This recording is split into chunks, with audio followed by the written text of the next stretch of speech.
So basically in zoology it was discovered that the female spider reproduces from the male spider, and then she kills him and throws him outside the home. And then when the kids grow, they also kill the mom spider and they throw her outside the home. Technically it was discovered that the spider's home is the most bizarre home, it's the worst home ever built. And it was described in the Quran in one verse. In Surah Al-Ankabut verse 41 it says, "And those who take allies other than Allah is like that of a spider who takes a home. And indeed the weakest of homes is the home of the spider, if only they knew," is how the verse ended. SubhanAllah, people always knew the physical weakness and the flimsiness of the spider's home. But only in this era were they able to make the connection and comprehend the moral and the spiritual weakness of the spider's home.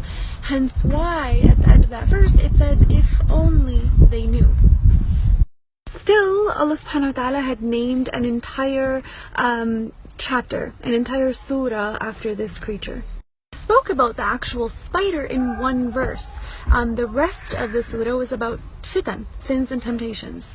Literally, the second verse in Surah Al-Ankabut says, "Bismillahirrahmanirrahim," and do people think they're going to say we believe, but they're not going to be tempted or tested or tried? Technically, what's the connection between sins and temptations and the spider's home and the spider's web? Why was that connection made in the Quran? If we actually ponder into it a little bit, we'll realize that the connection and the battle and the intertwinement of fitan and temptations is figuratively, it's like the spider's home, the spider's web.